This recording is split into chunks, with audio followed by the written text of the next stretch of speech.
I'm Kristen Gil Garcia from Adamson University, and I'm taking up Business Administration, major in Financial Management. And now, we will be having an interview from one of our professionals. Let her introduce herself. Hi, I'm Beth Antonio, owner and manager of Rosil Fashions. So what can I do for you, young lady? I just want I just want to ask some question about your business, ma'am. Can I? Okay, go on. First, why did you choose this kind of business?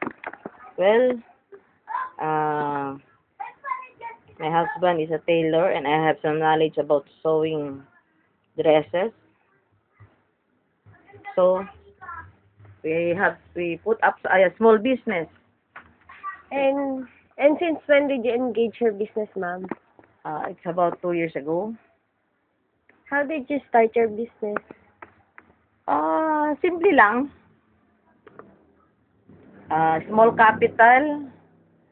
Meron naman kaming mga sewing machine, mga other sewing materials.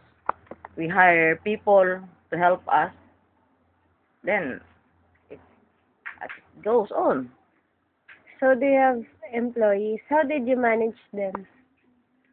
Well, like our own family kasi kailangan ma-establish ang employee-employee relationship para magigumanda ang business.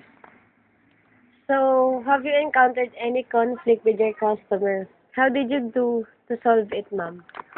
Ay, oo, marami. May mga customer na delikado, may mga customer na madaling i-please. Kaya kailangan ang ugali mo ay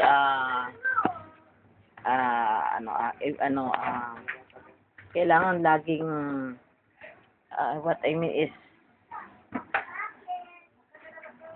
yung nasasakyan mo lahat ng ng gusto ng customer.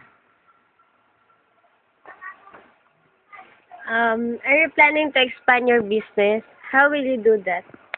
Of course naman, sinong ayaw? Kaya lang, need more capital. So, nag-iipon pa to expand our business. So my last question is, do you think your business will last? How come? I hope it will last for the sake of my children.